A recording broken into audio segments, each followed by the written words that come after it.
সকাল করে উঠে মায়ের বকবকানি শুনতে শুনতে কান ঝালাপালা হয়ে গেছে। কোনো দিকে না তাকিয়ে কোনো রকম উঠে ফাইলটা হাতে নিয়ে বের হয়ে গেলাম। কি রে, কিছু তো গিলে চা।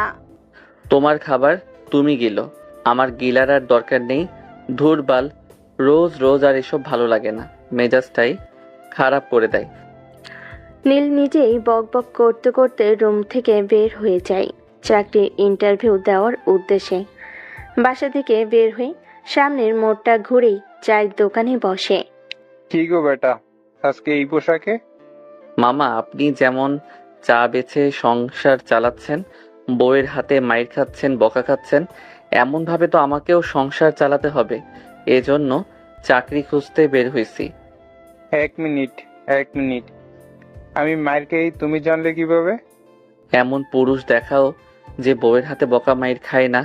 আমরা কিছু করতে গেলেই নারী নির্যাতন, কিন্তু আমাদের উপরে যে পুরুষ ধর্ষণ করে দেয়, সেই পুরুষের উপরে ধঙ্গরসের কেউ মূল্যায়ন করে না।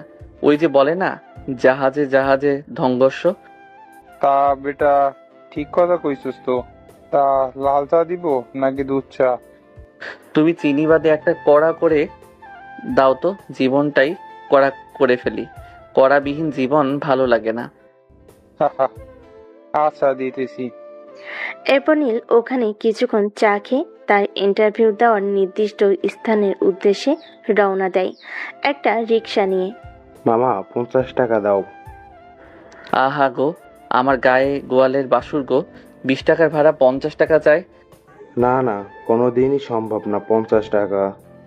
আরে ভাই, আমি এখানে নতুন নারে যে আস্ত বড় বাস ধরাই দিবা। ভাড়া দিলে দিবেন 50 টাকা, 1 টাকাও কম হবে না। আমি তোমার গাড়িতে যাব না। আমি যেখান থেকে উঠছি আমারে ওখানে নামাই দিয়ে আসো, আর না হয় এখানে আনার জন্য 20 টাকা ভাড়া দেওয়া লাগবে। আমাদের গল্পের নায়ক কোন লেভেলের হিটলার বুঝতে পারছেন তো? ও মা, এ কেমন কথা? জি, এটাই সোজা কথা। খুব দ্রুত আমাকে ওই জায়গায় নামিয়ে দিয়ে আসো, না হয় আমার টাকা দাও বলে আমি চিল্লা চিল্লি শুরু করে দিলাম। অবস্থা খারাপ দেখে রিক্সাওয়ালা উপায়ন্ত না পেয়ে নীলকে 20 টাকা দিয়ে ওখান থেকে চলে যায়। দেখ শালা, এখন কেমন লাগে? 20 টাকার ভাড়া 50 টাকা চাওয়া, যে যেমন তার সাথে তেমন করতে হয়। আমাদের ভাই নরম মানুষ দেখলেই ডইলা দিতে চায়। আজকে তো শিক্ষা দিয়ে দিলাম, জীবনেও আর কারোর সাথে এমন করবে না। তারপর আমি কোম্পানিতে প্রবেশ করলাম। অফিসটা বেশ বড়, 6 তলা বিশিষ্ট। পরিবেশটা খুব সুন্দর আর গোছালো দেখে আমার খুব পছন্দ হলো। যাক বাবা, এখানে চাকরিটা পাইলেই বাঁচা যাবে। এর আগেও তো 36টা দিয়ে আসলাম ইন্টারভিউ, এত ভালো কোম্পানিতে কি আমার মতো? যাই হোক, বাদ দেই। মনে মনে এসব ভাবতে ভাবতে কোম্পানির ভিতরে প্রবেশ করতেই যেন সে হালকা করে একটা বাঁশ খায়। কেননা তার সামনে বসে আছে তার মতোই প্রায় শতাধিক চাকরি প্রার্থী। এখানে মাত্র নিবে 6 জনকে। সে কি টিকতে পারবে এতগুলো মানুষের মধ্যে? এসব কথাই ভাবতে থাকে। এভাবে দেখতে দেখতে 1.5 ঘন্টা চলে যায়। ডাকবে কখন রে ভাই? এত সময়ে বসায় রাখলো। এরই মাঝে নীলের ডাক পড়ে। নীল নামে কে আছে? জি, আমি আছি। তো এখানে কি করছেন? ভিতরে যান, আপনার ডাক পড়ছে। তারপর আমি ভয় ভয়তে রুমের মধ্যে প্রবেশ করলাম। রুমের মধ্যে ঢুকে আমি যেন 1000 ভোল্টের বৈদ্যুতিক শর্ট খেলাম।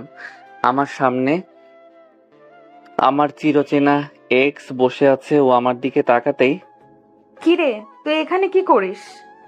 ওরে জন্ডিস, তুই আমার পিছনে পিছনে এখানে চলে আসছিস আমার চাকরি খাইতে? মাই ডিয়ার জন্ডিস, আমি এখন ইন্টারভিউ দিতে আসছি, আমার তো এখনো চাকরি হয়নি। জাউরা চিটার রে, তোর মতো হারামিরে কে চাকরি দিবে? দেখছস কত বড় অফিস আমার বাবার কোম্পানি।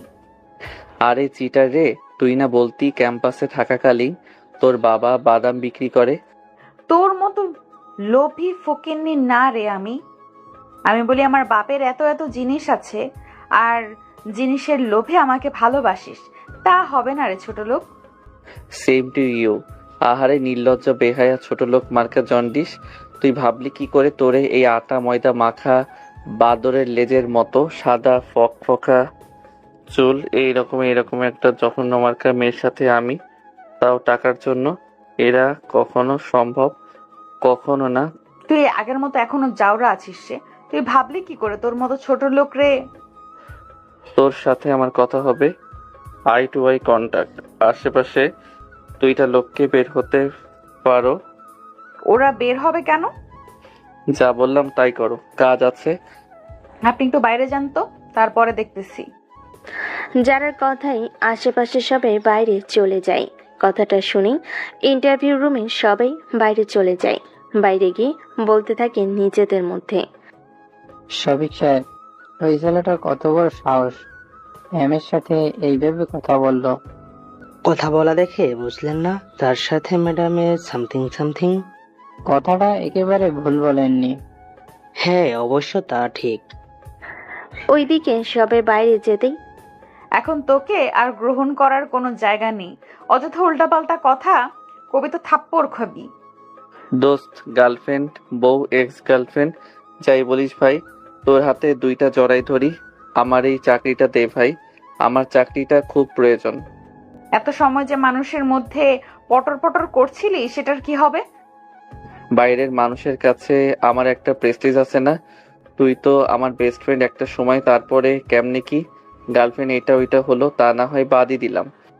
তোর মতো নির্লজ্জ আমার এখানে চাকরি নাই। এমন করিস না রে, শোন, এমন করিস না রে, আমার যৌবনের কসম। আমার চাকরিটা খুবই দরকার ডার্লিং। কি কইলি একটু আগে? আমি তোর কোন জন্মের ডার্লিং লাগি রে? Sorry my mistake. দেখতে দেখতে পাসপোর্ট 6 ইঞ্চি এরকম ফর্সা কালারের সুদর্শন ছেলে আর কি পাবি? তুই এরকম বডি বিল্ডার, বডিটা দেখবি তো একটু দেখাই। ভাই, তোর মধ্যে কি কোনো লজ্জা নেই? তোর তো গন্ডারের চামড়া। তোর যতই অপমান করিস, দাঁত কেলিয়ে ভ্যা ভ্যা করে হাসিস। তোর দাঁতের গুষ্টি কিলাই। আমিও সত্যি কষ্ট পাই, মাঝে মাঝে অনেক কষ্ট পাই। কিন্তু তোরে দেখলে তো মনে হয় না তুই কষ্ট পাস। একটা চুমো দিতে দে, তাহলে আমি অনেক কষ্ট পাবো। ওরে, তখন নিউজ হয়ে যাবে। ওরে ব্রেকিং নিউজ, দেশের বিখ্যাত বিজনেসম্যান, দুরো বিজনেসম্যানের একমাত্র মেয়ে যারা চৌধুরীকে তার অতীতের বন্ধু ওরফে এক্স বয়ফ্রেন্ড চাকরির খোঁজে এসে চুম্মা দিয়ে দিছে।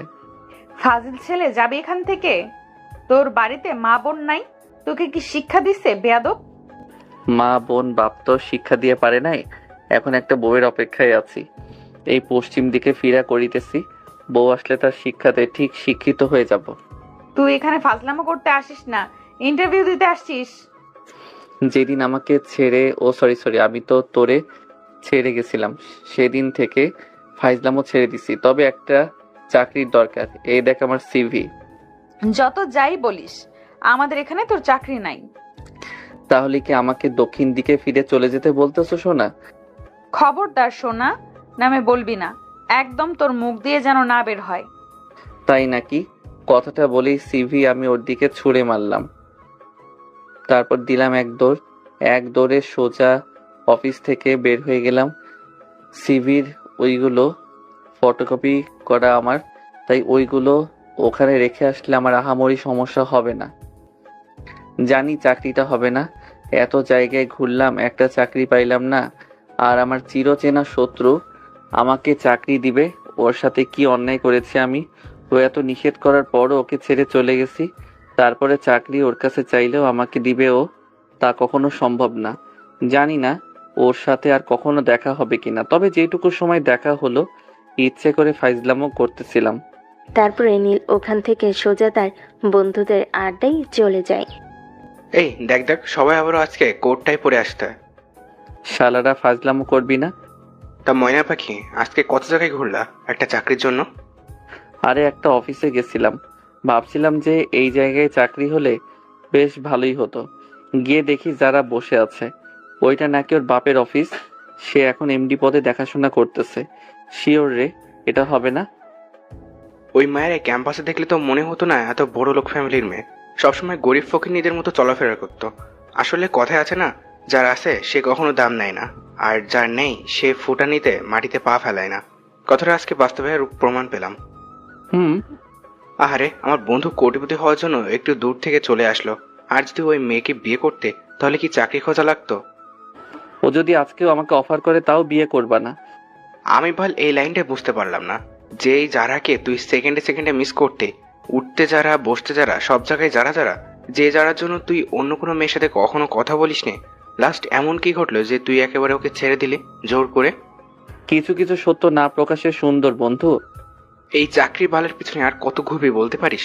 ব্যবসাতে আয়, ব্যবসাতে আল্লাহ বরকত দিছে। এই 2 বছর তুই শুধু চাকরি খুঁজে যাচ্ছিস, আর এইদিকে আমাকে দেখ, একটা কফি শপ থেকে 3টা বানিয়ে ফেললাম। মাস গেলে বসে থেকে থেকে এখন টাকা, যে কোনো একটা বিজনেস ধর। কথাটা ঠিক বলছস, কিন্তু কি? বাদ দে না ভাই, পরে দেখা যাবে। হ্যাঁ, ভালো জিনিসগুলো বাদ দে, যেগুলো আমরা গোলামি করব সেই গোলামি এখনো ধরে রাখ। চা অর্ডার দিবি না আমি দিব? চা অর্ডার দেওয়া আছে, চলে আসবে। তারপর তার বন্ধুরা মিলে আড্ডা দিতে থাকে। দেখতে দেখতে দুপুর গড়িয়ে বিকেল হয়, বিকেল গড়িয়ে সন্ধ্যা হয়, সন্ধ্যাবেলা। হ্যালো, আসসালামু আলাইকুম। ওয়ালাইকুম আসসালাম। কিরে যারা, কেমন আছিস? কতদিন পরে কথা হচ্ছে। আরে কাহিনী তো একটা ঘটে গেছে। কেন, কি এমন কাহিনী ঘটলো? আরে আজকে আমার অফিসে আসছিল চাকরির জন্য। তাই নাকি? তা তোমার প্রাক্তনকে কি চাকরি দিলে? এখনো দিনই সিভি আছে, ভাবতেছি কি করব। এমন ভাব করলো তার চাকরিটা খুব দরকার। এর আগেও নাকি অনেক জায়গায় ইন্টারভিউ দিছে, চাকরি হয় নাই। তবে ভাই আগের মতোই বাদর আছে ভাই, বাদরামি করে এখনো। সে তো ক্যাম্পাস লাইফ থেকেই এমন। তা করবিটা কি ভাবলি এখন? ভাবতেছি দিব না। চাইলেই দিতে পারি, হাজার হলেও আমাদের বন্ধু ছিল। তোর ওই জিনিসটা অন্যদিকে রাখ না। আমি যতটুকু দেখছি যারা, বুঝলি, ও তোর সাথে রিলেশনে থাকা অবস্থায় কখনোই কারোর সাথে ওইভাবে কথা বলেনি। তবে হুট করে ওর কি হলো, এতটা চেঞ্জ কিভাবে? আরে এই কথা তো আমার মাথাতেও ঢুকে না রে। এই ছেলে আমি বলতে পাগল ছিল, সে এতটা চেঞ্জ কিভাবে হলো? হয়তো ভিতরে কিছু আছে, আমরাই জানি না। তা ঠিক, কথায় আছিস। চট্টগ্রাম শ্বশুর বাড়িতে। হ্যাঁ, জামাই নিয়ে সুখে সংসার কর। আমাদের জামাই তো নেই, আর সংসার তো দূরের কথা। বিয়ে করে নে, তাহলেই তো জামাই পেয়ে যাবি। অন্য ছেলের উপরে তো ফিলিংস আসে না? যার উপরে আসে তাকেই না হয় আবার কর। ও আমার সাথে কি করছে মনে নেই তোর? ওরে কখনো মাফ করা যাবে না। কথাটা ঠিক। আচ্ছা এখন রাখি, ঢাকায় আসলে কল দিস। আচ্ছা ঠিক আছে। এদিকে দেখতে দেখতে প্রায় 8টা ছুঁই ছুঁই। দরজার ওপাশ থেকে কে যেন কলিং বেল বারবার দিচ্ছে। বিরক্ত হয়ে সাজিদা খাতুন দরজাটা খুলে দেয়। ও নবাবজাদা আসেন, এসে আমাদের উদ্ধার করেন। একটু ভালো করে কথা বলা যায় না? আর কি ভালো করে কথা বলবো? বাবা মায়ে সন্তান জন্ম দেয়, পড়ালেখা শিখায়, লেখাপড়া শেষে যেন চাকরি বাকরি করে মা বাবাদেরকে একটু দেখাশোনা করে, তাদের মাথার উপরে সংসারের বোঝাটা যেন হালকা হয়। কিন্তু তুই কি করিস? পড়ালেখা শেষ করে চোচো করে ফিল্ডিং করিস। আরে চাকরি না হলে আমি কি করব? আমি তো চাকরির জন্য চেষ্টা করতেছি, তাই না? এই দেখো, আজকেও আমি ইন্টারভিউ দিতে গেছিলাম। আহারে, আমি কত অশিক্ষিত বোকারে, তুই ইন্টারভিউ দিতে গেছিলি, তোর ফাইল কই? আর ইন্টারভিউ শেষ করে মানুষ এত রাতে বাসায় আছে? যা বলবি আমি তাই বিশ্বাস করব? এত হইচই কিসের সাজিদা? এসব কেমন ব্যবহার তোমার? সন্তানের সাথে কিভাবে কথা বলতে হয় তোমার শিক্ষা আর নেই। ছেলেটা ইন্টারভিউ দিতে গিয়েছিল, ক্লান্ত, সারা শরীর দেখে বোঝা যাচ্ছে। একটা শরবত বানিয়ে দিবে তা না, বরং উল্টাপাল্টা এসব কথাবার্তা বলতেছ। এগুলো কি ঠিক তোমার? এমন ছেলেকে তুমি শরবত বানিয়ে খাওয়াও? কথাটা বলে আমি ওখান থেকে চলে যাই নিচের রুমে। মন খারাপ করিস না বাবা, আমাদের ছেলেদের জীবন এমনই, যুদ্ধক্ষেত্র। যা যা যুদ্ধক্ষেত্র তাকে একাই ফাইট করতে হয়। এমন জীবন একটা সময় আমিও পার করে এসেছি। দেখ, আমি হাল ছাড়িনি। শত কষ্টের মধ্যেও হাল ধরে আজকে কে আছি। তোর উপরে আমার বিশ্বাস আছে, তুই একদিন কিছু না কিছু করতে অবশ্যই পারবি। অনেক ভালো কিছু করবি, দেখে নিস। তবে সময় লাগবে একটু বেশি, অথবা এখন লাগতেছে। যারা ভালো কিছু করে একদিনে তো সম্ভব না, দিনে দিনে একটু একটু করে ঘুরতে ঘুরতে তা হয়। আশাহত হওয়া যাবে না কখনো। একদিন ঠিক সাকসেসফুলের মাথায় তুই থাকবি। বাবা, আমি জাস্ট ক্লান্ত হয়ে যাচ্ছি। আর কবে যে তোমাকে শান্তিতে বসায় খাওয়াতে পারবো? এই বয়সে তোমার এমন কষ্ট দেখতে আমার খুব কষ্ট হয়। চিন্তা করিস না, তোর বাবা তো আছে, তাই না? ভয় পাবি না। আমার ছেলে কখনো হেরে যাওয়ার ছেলে না। একদিন ঠিক তুই পারবি, সফলতা তোর হাতে ডগায় চলে আসবে। তারপর ওখান থেকে গিয়ে হালকা খাবার খেয়ে নীল তার রুমে গিয়ে বেলকনিতে বসে। তার মনের মধ্যে তার মায়ের কথাগুলো বারবার বাজতে থাকে। ভাবতে থাকে ঠিক হয়তো এমন একটা বয়স, এখনো পরিবারের উপরে চলতে হয়। আজকে তার সমবয়সী বন্ধুগুলো কত ভালো ভালো পর্যায়ে, মাস গেলে লাখ লাখ টাকা ইনকাম করে। দুর্ভাগ্যমুখী বলো কোনো বন্ধু বাস্তবতায় সাহায্য করতেছে না। হয়তো তাকে একাই লড়তে হবে, আর এই দুনিয়ার যুদ্ধ একাই যে যার মতো। জিতলে জেতাটা হবে তোমাদের, আর হেরে গেলে শুধু হারটা হবে তোমার, কখনোই তোমাদের না। সফলতার ভাগিদার সবাই হতে চাই, কিন্তু ব্যর্থতার ভাগিদার কেউ হতে চায় না। যাই হোক, এভাবে চলে যায় 3টা দিন। প্রতিনিয়ত নীলের সাথে যা ঘটে, এই 2টা দিনে সম্পূর্ণ একই অবস্থা। আশা করি আপনারাও বুঝে গেছেন। ঠিক গো ভাতিজা, চাকরি হলো? চাচা, এখন পর্যন্ত না, তবে ভাবতেছি তোমার পাশে একটা চায়ের দোকান দিব। তোমার ব্যবসার লাল বাতি ধরবে। না গো বেটা, এই কাজ করো না, আমার পরিবার না খেয়ে মরবে। তাহলে আমার চুল পাকাওয়ালা চাচা চাকরি পেলে তোমাকে জানাবো না? অবশ্যই জানাবো। তবে কাটা ঘায়ে নুনের ছিটা কেন দাও? দোকান আমি দিবই। তখনই আমার মোবাইলটা বেজে ওঠে। মোবাইলটা হাতে নিতেই দেখে আননোন নাম্বারে একটা নাম্বার। আমি আর দেরি না করে ফোনটা রিসিভ করলাম। মিস্টার নীল খন্দকার বলেছেন? জি জি, নীল খন্দকার বলছি। আমাদের আইকন ইন্ডাস্ট্রিয়াল অ্যান্ড লিমিটেড কোম্পানিতে সম্ভবত 2-3 দিন আগে আপনি একটা ইন্টারভিউ দিয়েছেন। ভাগ্যক্রমে আপনি ওই জায়গায় টিকে গিয়েছেন। আপনি চাইলে আগামী সপ্তাহ থেকে জয়েন করতে পারেন, কিন্তু কালকে এমার্জেন্সি আপনাকে চাকরি করতে হলে কোম্পানিতে আসতে হবে। হ্যাঁ হ্যাঁ, আমি চাকরিটা করব। আচ্ছা ঠিক আছে, আমি কালকে আসবো। তুমি ভাবো, আর যাই করো দোকান কিন্তু দিও না। তাহলে 11টা চা হইছে, ওই চায়ের বিল ছেড়ে দাও, তাহলে দোকান দিব না। আচ্ছা ঠিক আছে, তোমার যা পাওনা ছিল সব ছেড়ে দিলাম, তাও তুমি দোকান দিও না। আচ্ছা ঠিক আছে। তারপর কি রে, এত এমার্জেন্সি কল দিলি? কিছু কি হয়েছে? বড় কিছু হয়েছে। কি এমন হয়েছে যে এত এমার্জেন্সি? আরে ওই যে যারার অফিসে কল দিয়েছিলাম না, একটু আগে আমাকে কল করে জানালো ওখানে নাকি আমার চাকরি হয়েছে। আরে এ তো খুশির খবর, কংগ্রেচুলেশন দোস্ত। আরে জিনিসটা বুঝতে পারছিস তোরা? ওর ওখানে চাকরি করা মানে একটু বোঝার চেষ্টা কর। ওই কি এমনি এমনি আমাকে চাকরি দিয়ে দিবে? হতে পারে একটা বিষয় ভুল বোঝাবুঝি হচ্ছে। তার আগে তো আমরা ফ্রেন্ড ছিলাম, তাই না? বন্ধুত্বের খাতিরেও দিতে পারে, এত ভয় পাওয়ার দরকার নেই ভাই। আচ্ছা আপাতত জয়েন তো করি, দেখি কি হয়। হ্যাঁ, আমিও এটাই বলছি, ভালো লাগলে করবি, না গেলে বাদ। এত ভয় পাওয়ার দরকার নেই, সব ভালোভাবে হবে। বাবা, তুমি চাকরি পেয়ে গেছো, তোমার তো আর দোকান দেওয়া লাগবে না, তাহলে চায়ের বিলটা দিয়ে দিও। হ্যাঁ আচ্ছা চাচা, দিয়ে দিব। আমি তো মজা করছিলাম তোমার সাথে। খারাপ হতে পারি, কিন্তু আমার যৌবনে কলঙ্কের দাগ নেই। শালা তুই একটা জিনিস রে মামা। আদা পটল যাই আছে ওইসব বাদে সবকিছুই ধরতে পারিস। তারপর তারা ওখানে খানিকক্ষণ আড্ডা দেয়। আড্ডা দিয়ে যে যার বাসায় চলে যায়। দুপুর 2টা কিংবা এর একটু আশেপাশে হবে। কি রে ভাইয়া, এত সকাল সকাল বাড়িতে ফিরলি যে? কেন আগে আসতে পারি না? যে ভাইয়া আমার সন্ধ্যার আগে বাড়িতেই ফেরে না, সে ভাইয়া আমার এত সকালে বাড়িতে? বোন, তোর ভাইয়ের চাকরি হয়ে গেছে। কি বলিস, সত্যি নাকি? পরশুদিন একটা ইন্টারভিউ দিলাম না, ওখানে চাকরি হয়ে গেছে। একটু আগেই কল দিছে। স্যালারি কত ভাইয়া? এই ব্যাপারে কোনো কথা হয় নাই, কালকে গিয়ে সবকিছু কথা হবে। দাঁড়া, আমি সবাইকে বলে আসি, এত খুশির খবর। মা, মা, ও মা। কি ব্যাপার, এত চিল্লাচিল্লি করতেছিস কেন? ভাইয়া তো চাকরি হয়ে গেছে। তাই নাকি? সত্যি? হ্যাঁ মা, পরশুদিন ইন্টারভিউ দিল না, ওই জায়গায় চাকরি হয়ে গেছে। হ্যাঁ বাবা বলো। কই আছো বাবা এখন? সেখানে থাকি, বাবা কাজে।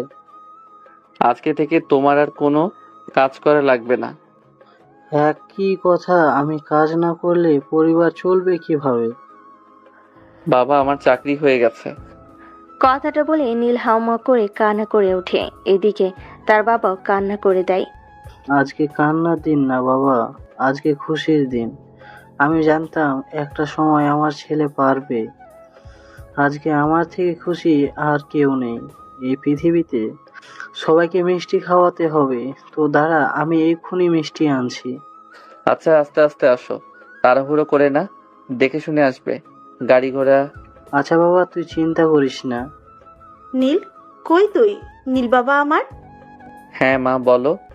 শুনলাম তুই নাকি চাকরি পেয়েছিস। তা মাকে কি একবার বলতে ইচ্ছে করে না? এখনই বলতে যেতাম না। নীলের মা নীলের কপালে একটা চুমু এঁকে দেয়। এই না হয় আমার ছেলে। আমি জানতাম আমার ছেলে একবার না হলেও 10 বার পারবে। তোকে নিয়ে গর্ব করি বাবা। আমার ছেলে, তুই আমার ছেলে। সারাদিন রোদ থেকে আসছিস, দাঁড়া এক গ্লাস শরবত নিয়ে আসি। নীলের মা রান্নাঘরে শরবত বানাতে চলে যায়। সোনিয়াও তার পিছনে পিছনে যায়। নীল বেলকুনিতে এসে বেলকুনি রড ধরে সূর্যের দিকে তাকায়। সূর্যের আলো তার গায়ে কেমন যেন ঝলসে দিচ্ছে। হাতে পায়ের পশম খাড়া হয়ে যাচ্ছে। আরান মনে মনে ভাবতে থাকে, পৃথিবী কতই অদ্ভুত। 2 দিনের ব্যবধানে একই সম্পর্ক, আকাশ পাতাল পার্থক্য। সবাই সাফল্য ছেলে খোঁজে, কিন্তু ওই ছেলেকে সাফল্য করা পর্যন্ত তার পাশে থাকে না। আমার নিজের মা আজকের এই ব্যবহারটা যদি আগের দিনগুলোতে পারতাম, তাহলে আমাকে অঝরে এতটা কাঁদতে হতো না। আসলেই পৃথিবীর নির্মাণ খেলা, যেখানে সাফল্য ছেলে ছাড়া পরিবারও গ্রহণ করে না। বিয়ে করতে গেলেও সফলতা, পরিবারের কাছে সফলতা, সমাজের কাছেও সফলতা। শুধু একটা মাত্র জায়গায় সফলতা লাগে না। তবু তিনি চোখ দিয়ে দেখতে দিচ্ছেন, মুখ দিয়ে খাইতে দিচ্ছেন, নাক দিয়ে নিঃশ্বাস নিতে দিতেছে, কান দিয়ে শুনতে দিতেছে, সবকিছু বোঝার মতো মস্তি করতেছে। সারা শরীরে অঙ্গে রক্ত চলাচল করতেছে, হার্টবিট নড়তেছে সেকেন্ডে সেকেন্ডে। যে ফুসফুস 1 মিনিট বন্ধ হলে মানুষ বাঁচতে পারে না, তার রহমতে দিনের পর দিন একটানা নড়ে যাচ্ছে। 2টা হাত দিয়েছে, 2টা পা দিয়েছি, তবুও আমরা তাকে স্মরণ করি না, তার অস্তিত্বকে অস্বীকার করি। তাকে দিন শেষে একবার নামাজে বসে ভালোবাসি বলতে পারি না। আমরা কতটা অধম জাতি। হে করুণাময় আল্লাহ, আমাদের এই অধমতা থেকে তোমার প্রতি সফলতা দান করো, আমাদেরকে মাফ করো। পরের দিন বেশ সকাল সকাল আমি উঠে পড়ি, কেননা আজকে প্রথম দিন দেরি হলে চাকরির 12টা বেজে যাবে। কি রে ভাইয়া, এত তাড়াতাড়ি আজকে? বুঝতে তো পারছিস, প্রথম দিন দেরি করলে যদি আবার সমস্যা হয়। যে ভাইয়া কখনো 11টা 12টার আগে ঘুম থেকেই উঠতো না, সেই ভাইয়া সকাল 7টায় উঠে পড়েছে। প্রয়োজনের খাতিরে অনেক কিছু জীবনে পরিবর্তন করতে হয়। বুঝতে পারলাম। চল ফ্রেশ হয়ে টেবিলে আয়, খাবার রেডি। এত সকাল সকাল আমার জন্য কে করলো? কেন আম্মু? জি আম্মু। সকাল সকাল তো দূরের কথা, 11টা 12টার দিকে খাবার দিতে চাইতো না সে, এখন এত তাড়াতাড়ি? অতীতের কথা ভুলে যেত ভাইয়া, যা হয়েছে তো হয়েছে। এখন আবার নতুন করে মন খারাপ করিস না। আম্মু একটু বেশি খারাপ ব্যবহার করতে তোর সাথে, ওসবের জন্য আম্মুকে মাফ করে দে। দূর পাগল, এই জন্য কি কেউ বলে?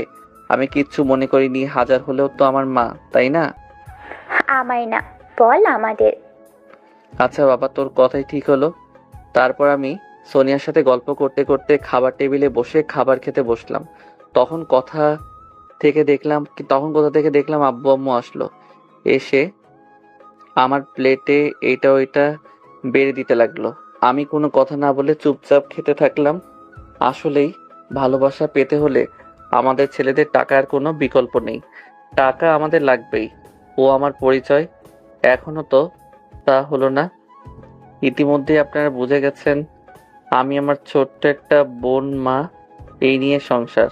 আমাদের জীবন। ছোট্ট বোনটা এখন ক্লাস 8-এ পড়ে, আর আমি গ্র্যাজুয়েট শেষ করে 2টা বছর চাকরির দুয়ারে দুয়ারে ঘুরতেছিলাম। পরিশেষে কোনো রকম একটা চাকরির ব্যবস্থা করতে পারি। কিভাবে পারি আপনারা তো বুঝতেই পারছেন। আপনাদের সাথে কথা বলতে বলতে খাবার শেষ করে অফিসের উদ্দেশ্যে একটি গাড়ি নিয়ে রওনা দিলাম। ও বলা বাহুল্য, আমার নিজস্ব গাড়ি না থাকে, সবসময় বাড়ার গাড়িটাই যাতায়াত করি। কিছু সময়ের মধ্যে আমি নির্দিষ্ট লক্ষ্যে পৌঁছে গেলাম। সাদা কালারের শার্ট, কালো টাই এবং কালো কোট এবং কালো কালারের প্যান্ট, কালো কালারের শুজ। মাথাটা খুব সুন্দরভাবে আঁচড়ানো, হাতে কালো কালারের একটা ঘড়ি। সব মিলিয়ে নীলকে একেবারে অসাধারণ লাগছিল বলা বাহুল্য। তারপর নীল খানিকটা নার্ভাস ফিল করতে লাগলো। নার্ভাস অবস্থা আস্তে আস্তে গুটি গুটি পায়ে অফিসের মধ্যে প্রবেশ করলো। কে আপনি? আমার এখানে কালকে চাকরি হয়েছে, আজকে আমার জয়েনিং ডেট। ম্যানেজারের রুমটা কোন দিকে? ও আচ্ছা, সালাম স্যার, আমি এখানকার পিয়ন। যে কোনো সমস্যায় আমাকে পাশে পাবেন, আমাকে নির্দ্বিধায় বলতে পারেন। ও আচ্ছা, ঠিক আছে। তারপরে নীল নির্দিষ্ট কক্ষের দিকে রওনা দিল। খানিকক্ষণ পর সে পৌঁছেও গেল। ভিতরে আসবো স্যার? Yes, coming. আমি নীল বলছিলাম যে কালকে আমাকে চাকরিটা দেওয়া হয়েছে, আজকে আমার জয়েনিং ডে। ও আচ্ছা, তুমি সেই নীল। ম্যাম তোমার কথা বলেছে আমায়। তোমার কেবিনটা ম্যামের কেবিনের ঠিক পাশে পড়েছে। পাশে যা আউটডোর আছে না, ওর সাথে যে ডেস্ক, ওখানে তোমার। কিন্তু স্যার, যেই দিন আসার সময় ইন্টারভিউ আমি দিয়েছিলাম, ওই দিন তো এখানে কোনো ডেস্ক ছিল না। কোথায় কখন কি থাকবে আর থাকবে না সেটা তোমার দেখার বিষয় না। Yes sir. তোমার কাজ ম্যাডাম বুঝিয়ে দেবে। আচ্ছা। নীল বিড়বিড় করে বলতে বলতে তার ডেস্কের দিকে যেতে থাকে। শালা খাটাস কোথাকাররা, সবগুলোই শালা 2 নাম্বার। বুদ্ধি করে পেটিটার সামনে আমার ডেস্কটা দিছে যাতে আমাকে জ্বালাতে পারে। আমি কি এসব বুদ্ধি বুঝি না? সবই বুঝি, সবই বুঝি। তবে তুমি নীলকে চিনো না মনা, একেবারে জায়গা মতো সিল মেরে দিব। আহা হা হা হা। কি ব্যাপার, একা একা মিট মিট করে হাসতে হাসতে কোথায় যাওয়া হচ্ছে? আর কে বা তুমি? তোমাকে কি জিন ভূতে আসর করছে নাকি? হুট করে অপরিচিত মেয়ের কণ্ঠে কথাটা শুনে হকচকিয়ে ওঠে নীল। এই যে মিস্টার, কথা বলেন না কেন? কি কথা বলবো? আলু, বেগুন, টমেটো, বাঁধাকপি, ফুলকপি এইগুলোকে বলে নাকি কেউ? কেন, বাজার করতে গেলে বলে না বুঝি? বলে। তারপর এখানে কি কি মানে? তুমি কি নতুন জয়েনিং করছো নাকি? জি হ্যাঁ, আজ থেকে জয়েনিং করলাম। তবে এখন পর্যন্ত জানতে পারলাম না আমার স্যালারি কত। এটা আবার কেমন জব? পাগল তুমি না আমি? তুমি চাকরি করার আগে ভালো করে খোঁজ খবর নিবে না যে তোমার স্যালারি কত? কথাটা তুমি দারুণ বলছো। আমার তো খোঁজ খবর নেওয়ার দরকার ছিল। দাঁড়াও, আমি দেখতেছি। কথাটা বলে তার সাথে কথা না বলে আমি তাড়াহুড়ো করে নিজের ডেস্কের দিকে চলে গেলাম। ছেলেটা চলে যাওয়ার পরে আমি পেছন ফিরে তাকাতেই ডান দিকে হক চেঁচিয়ে উঠলাম। তখনই পরপুরুষের সাথে কথা বলতে খুব দারুণ লাগে। আমার কোম্পানিটি কি প্রেমের লীলা খেলা করার জায়গা? ম্যাডাম, তেমন কিছু না, আপনি ভুল বুঝতেছেন। বুঝাবুঝি পরের হিসাব। তোরে যদি আর একবার ওর ধারের কাছে দেখেছি, তোরে আমি আস্ত রাখবো না, মনে রাখিস। আউট। সোজা নিজের ডেস্কে গিয়ে কাজ কর। Yes madam. কি এই তোতলাচ্ছিস?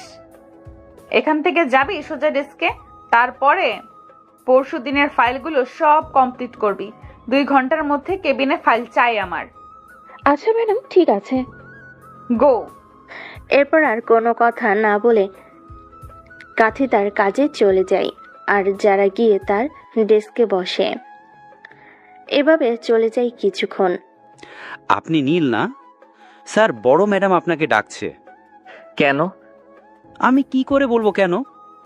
আচ্ছা, তারপরে পিয়নটা চলে যায়। না জানি পেতনি আবার কি জন্য ডাকছে? আমাকে যে কি শাস্তি দিবে আল্লাহই জানে। তারপরও এক বুক সাহস নিয়ে তার দরজার সামনে হাজির। ম্যাডাম আসবো? হ্যাঁ কামিং। তারা নীল সাহেব কেমন যাচ্ছে অফিস? এত সময় তো ভালোই ছিলাম, তবে এখন বুকের মধ্যে ধপধপ করতেছে। ধরফর করার কারণ কি জানা যাবে? আমার সামনে একটা পেতনি বসে আছে, আমার ভয় লাগতেছে। না জানি কখন আমার ঘাড় বটকে দিবে। আপনি কি আমাকে মিন করে কিছু বললেন? না, এ কখনোই হতে পারে না। আপনাকে আমি মিন করে বলতেই পারি না। এই যে এখানে 19টা ফাইল আছে, আজকে কমপ্লিট করে যাবেন। ও ভালো কথা। চাকরির জন্য আপনি যে বন্ডটাতে সাইন করেছেন মনে আছে? জি হ্যাঁ। আপনি কি বিষয়টা ভালো করে পড়েছেন? মোটামুটি সবই পড়ছি, তবে আমার স্যালারিটা কত সেটাই তো এখনো পর্যন্ত জানলাম না। বাবা, টাকার প্রতি অনেক লোভ আপনার। আজব তো, টাকার জন্যই তো সবাই জব করে। তাই নাকি? জি। আপনি যে সাইন করেছেন তার নিজের পাতাগুলো পড়েছেন ভালো করে? ওখানে কিন্তু লেখা আছে আপনি চাইলেও 3 বছরের আগে এখান থেকে কোথাও যেতে পারবেন না। গেলে আইনগত আমি ব্যবস্থা নিতে পারবো এবং কোম্পানিকে 10 লক্ষ টাকা আপনি দিতে বাধ্য থাকবেন। উল্টাপাল্টা নিয়ম কই থেকে পেলে? তুই পড়ে কথা বলছেন? আমি কি আপনার বউ লাগি? না মানে সম্পর্কের খাতিরে এক্স বউ ধরা যায় কি? How dare you! আপনার সাহস হয় কি করে এসব উল্টাপাল্টা কথা যারা চৌধুরীর সামনে বলছেন? নিজ থেকে মনে হয়। স্যালারি 25,000 টাকা বেসিক। কাজ করলে আস্তে আস্তে বাড়বে। একটু কম হয়ে যায় না? আমার কিন্তু একটা কোটা আছে, সেই খাতির একটু বেশি উপায়। এর মানে বুঝলাম না। আপনার কিসের কোটা? এই যে একটা সময়ে আপনি আমার এক্স গার্লফ্রেন্ড ছিলেন, এখন অফিসের বস হয়ে গেলেন। একটা প্রশ্ন আমার মাথায় সারাক্ষণই ঘুরপাক খায়। আপনি এত বড় একজন বিজনেসম্যানের মেয়ে, ক্যাম্পাসে দেখলে মনে হতো আপনি ফকিন্নির নাম্বার 1। ওইভাবে চলাফেরা এর মানে কি ছিল? কেন, বড়লোক শ্রেণীর লগে প্রেম করতে খুব ভালো লাগে? টাকা পয়সার অনেক লোভ বুঝি? মোটেও এমনটা না, আপনার এই তিলটা সেই লাগে। যতই তুমি লাইন মারার চেষ্টা করো, গাড়ি কিন্তু জ্যাম। আজকের মতো এই সব অ্যালাউ করলাম, আর একবার যদি উল্টাপাল্টা এসব কথাবার্তা শুনি তাহলে খুব খারাপ হয়ে যাবে। আচ্ছা। না পারবেন অন্য জায়গায় চাকরি করতে, না পারবেন চাকরি করে স্যালারি, না পাবেন চাকরি করে স্যালারি, এবং আপনার বিরুদ্ধে আইনগত ব্যবস্থা নিব। তুই এত জন্ডিস মার্কা জল্লাদ কেন বলতে পারিস? শালা কোল্ড কফি। এই ছোট লোকের বাচ্চা, কি বুঝলি তুই? কথাটা বলে ঠাস ঠাস করে একটা চড় মেরে দিলাম। নীল যেন আটকে উঠল। তার কল্পনার বাইরে ছিল এমন ঘটনা ঘটবে যে যারা নিজের গায়ে হাত দিবে। সে চুপচাপ আর কোনো কথা না বলে ফাইলগুলো নিয়ে মাথা নিচু করে বের হয়ে নিজের ডেস্কে চলে গেল। দেখ এখন কেমন লাগে। ফাইলগুলো টেবিলের উপরে থপাস করে রাখলো, কিন্তু এখন পড়েছে মহা বিপদে। এমনিতেই তার প্রথম চাকরি, তারপর এতগুলো ফাইল। শালা কি যন্ত্রণা রে! এমনিতেই চাকরি বাজারে যে অবস্থা, চাকরি পাইতে হিমশিম, তার উপরে কাজ পাইলামের মতো কটকটির কাছে। পাক্কা কিরণমালা সিনেমা দেখতো। কিরণমালা সিনেমা না, ওইটা কিরণমালা নাটক। হ্যাঁ হবে হয়তো। আপনি এখানে? এই তো পাশ দিয়ে যাচ্ছিলাম, ভাবলাম আপনার সাথে দেখা করে যাই। ও আচ্ছা, আসতেন যখন ভালো করছেন। আমাকে একটু হেল্প করতে পারবেন? হ্যাঁ বলুন না, আমার সাধ্যের মধ্যে থাকলে আমি চেষ্টা করব। আসলে আমি প্রথমে ব্যর্থ। এই ফাইলগুলো কিভাবে ঠিক করে একটু যদি দেখিয়ে দিতেন। এটা কোনো ব্যাপার না, তবে একটু সময় বেশি লাগবে। ধৈর্য ধরে করলে দ্রুত হবে। একটু কষ্ট করে আমার সামনে একটা করে দেখিয়ে দিবেন। একটা করতে তো সময় লাগবে, আমি আপনাকে কিছুটা করে দেখাই, আপনি এমনিতেই পারবেন। যদিও এখানে এক্সপিরিয়েন্স কাজের আগের আছে এমন কাউকে ছাড়া দেয় না। আপনাকে এক্সপিরিয়েন্স বাদ নিলে ব্যাপারটা অবাক করা। তুমি তো আর জানো না কেন আমাকে নিয়েছে জ্বালানোর জন্য। কিছু কি বললে? না, কি এমন বলতে যাব? এই দেখো, লাইন ব্রেক এটা এইভাবে দিয়ে এভাবে করতে হবে, তারপর ডিজাইনগুলো এরকম করতে হবে, তারপরে এটা ওপরে দিয়ে দিই, নিচে হালকা ডাউন। ক্যাথি এইভাবে নীলকে শেখাতে থাকে। কিছুক্ষণ বাদে, বুঝতে পারছো তুমি? হ্যাঁ হ্যাঁ বুঝতে পারছি। ম্যাডাম আপনি এখানে? আমার বুঝতে সমস্যা ছিল, তাই বুঝতে পারছি। এটা কি প্রেম করার জায়গা? এক থাপ্পড়ে দাঁত ভেঙে ফেলবো, বেয়াদব মেয়ে কোথাকার। এটা হলো সেকেন্ড ওয়ার্নিং। ফার্দার তৃতীয়বার যদি এমন কিছু দেখেছি, কোম্পানি থেকে আউট করে দেব। ম্যাম, আপনি হয়তো ভুল বুঝছেন। আসলে এনার আগের এক্সপিরিয়েন্স নেই, কিভাবে কাজ করতে হবে বুঝতে পারছিল না। আমাকে অনুরোধ করলে একটু দেখানোর জন্য আমি শুধু সাহায্য করছিলাম। ওর কোনো দোষ নেই, আসলে আমি বুঝতে পারছিলাম না এগুলো, তাই ওনার থেকে হেল্প নিলাম। এখানে নেওয়া নেই, এর কোনো সুযোগ নেই। আরে তুমি ভুল বুঝতেছো। হয়েছে এই মেয়ে, তুমি এখন যাও। কি ব্যাপার মিস্টার দেওয়ানা, এখানে এসে লুচ্চামি শুরু করছো? কথার উত্তরে কোনো প্রত্যুত্তর নেই। রাগে গজগজ করতে করতে নীলের হাত টেবিলের উপর ছিল, তার উপরে কলমের উল্টো পেট দিয়ে জোরে একটা আঘাত করে সেখান থেকে চলে যায়। নীলের হাতটা কেমন যেন থেতলে যায়, হাতটা ব্যথা করতে শুরু করে। সে চুপচাপ হাত ধরে বসে আছে। ও মা গো। আমি ওখান থেকে নিজের রুমে এসে বসে প্রশান্তিময় হাসতে থাকি। এ কি মেয়ের পাল্লায় পড়লাম রে বাবা, এমন একটা জায়গায় ফেসে গেলাম, না ডানে যাইতে পারতেছি, না বামে যাইতে পারতেছি, না সামনে পিছনে। এরই মাঝে যার ফোনটা বেজে ওঠে। হ্যাঁ মা বলো। বাসায় আসবি কখন? এই তো একটু পরে অফিস থেকে বেরোবো।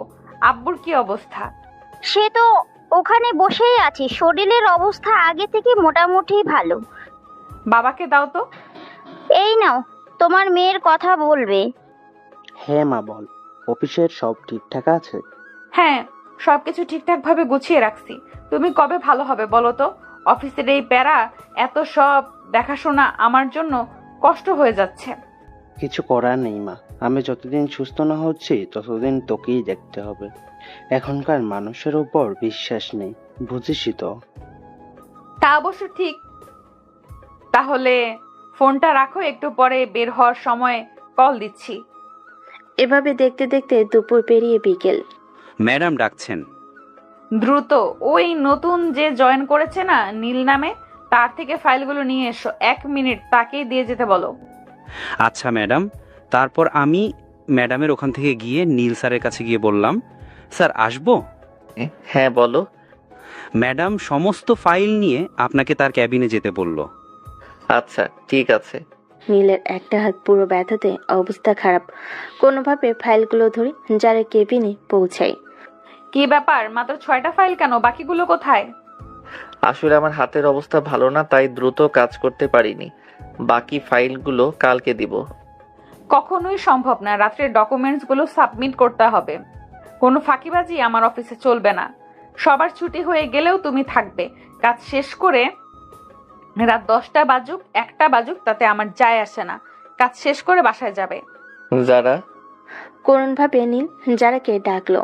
যারা এই সকল ভাবভঙ্গিময় কোনো কাজ হবে না, ফাইলগুলো শেষ করে তারপরে যাবে। আচ্ছা ঠিক আছে। আর কোনো কথা না বলে সে চুপচাপ ফাইল নিয়ে গিয়ে কাজ করতে থাকে। আর এদিকে যারা অফিস থেকে বের হয়ে তার বাসার উদ্দেশ্যে রওনা দেয়। কিছুক্ষণ বাদে যারা বাসায় পৌঁছে যায়। অন্যদিকে ফাইলগুলো দেখতে থাকে নীল। তার ফাইলগুলো শেষ করতে করতে রাত 10টা বাজে। এরপর সব ডকুমেন্ট জমা দিয়ে অফিস থেকে বের হয়ে যায়। তার পিঠটা যেন লেগে গেছে, কিছুতে হাঁটতে পারছে না। সে কখনো একটা না এতক্ষণ বসে থাকেনি। কিছুটা হেঁটে বন্ধুদের আড্ডাখানে চলে যায়। অন্যদিকে কিরে, কি অবস্থা তোর? আরে অবস্থা ভালো না। একদিকে আব্বুর অসুস্থতা, তার উপরে অত বড় অফিস সম্পূর্ণ আমাকে দেখাশোনা করা লাগছে। আঙ্কেল ঠিক সুস্থ হয়ে যাবে। এখন তুই ছাড়া তো আর কোনো ছেলেও নেই যে তার উপরে দায়িত্ব দিবে। সেটা ব্যাপার না, ব্যাপার হচ্ছে ওই নীল আমার অফিসে চাকরি করে। কবে জয়েন হলো? আরে আজকে ফার্স্ট। ওকে চাকরি দিলি? আমার মতে ওকে জবটা না দেওয়াই উচিত ছিল। মনে আছে ক্যাম্পাস লাইফে এমন কি নাই যে করে নাই? হাত পা জড়িয়ে ধুলি সবার সামনে, তারপরও বিন্দুমাত্র মায়া দয়া কাজ করেনি তার। ওর চাকরিটা দিয়েছি শুধু প্রতিশোধ নেওয়ার জন্য। এখন কিভাবে কি করব তাই বল। প্রচুর পরিমাণ কাজ দিয়ে, এত পরিমাণ কাজের চাপ দিই, পলাই সব করে ফেলে। একটু আগে ওয়ার্ড বয় ফোন করে আমাকে বলল, যতগুলো ফাইল দিছি ওর শেষ করতে করতে সারা রাত লাগার কথা, 10টার মধ্যে কমপ্লিট করে দিছে। আরে এইভাবে সাইজ করা যাবে নাকি? ওকে ওকে সাইজ করতে হলে অন্যভাবে মারবি। শোন, এমন এমন করবি। তোর মাথায় এত বুদ্ধি কিভাবে আসে? দেখতে হবে না বন্ধু টাকার? হাজার হলেও ও একটা সময় না একটা সময় তোকে ভালোবাসতো। ওর সামনে যখন এগুলো ঘটবে অবশ্যই কষ্ট পাবে। দারুণ আইডিয়া দিছিস। কি রে ভাইয়া, তোর শরীর চোখ মুখের এই অবস্থা কেন? দিন দিন কেমন হয়ে যাচ্ছিস? আগে তো এমন ছিলি না। ও তেমন কিছু না রে বোন, কাজের প্রেশার তো, তাই আস্তে আস্তে অভ্যাস হয়ে যাবে। তোর চুলের অবস্থা দেখেছিস কি পরিমাণ চুল পড়ছে? সমস্যা নাই, ঠিক হয়ে যাবে। সত্যি করে বলবি ভাইয়া, তোর কি হয়েছে?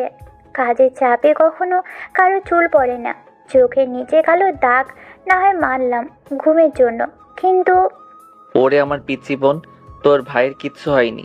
নতুন চাকরি তো আগে কখনো তেমন করা হয়নি, তাই একটু কষ্ট হয়ে যাচ্ছে আর কি। দিন দিন অভ্যাস হয়ে যাবে।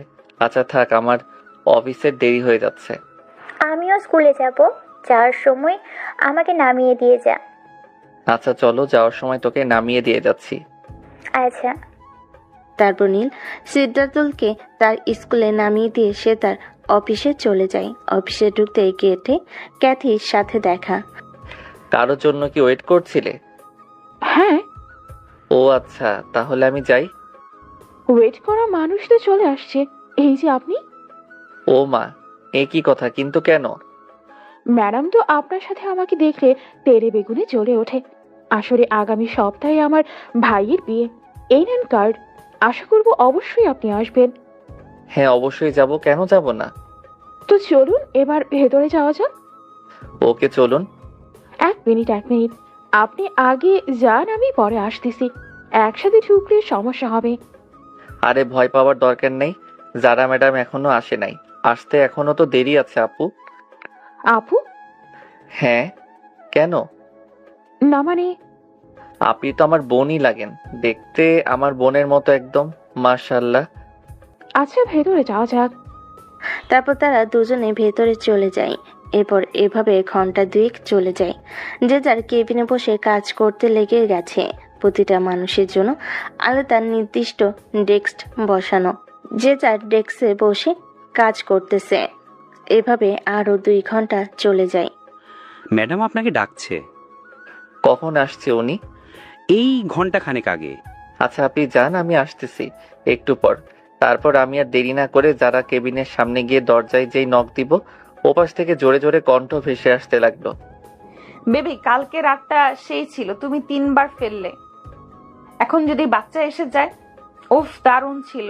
আবার কবে হবে আমাদের? তোমাকে যে কেন আগে থেকে পাইনি, তাহলে আমি প্রতিদিন সুখ নিতে পারতাম। কেন যে ওই আবালের প্রেমে পড়েছিলাম? কেন আগে আসলি না রে তুই? কেন আগে আসলে না তুমি? তোমাকে আজ আর আমি অসহায়। এখন না তোমার ওইটা দেখতে ইচ্ছে করছে। একটা পিক তুলে দাও, আমাদের বিয়ে হোক আর না হোক, দুজন দুজনের মতো মজা করে যাই।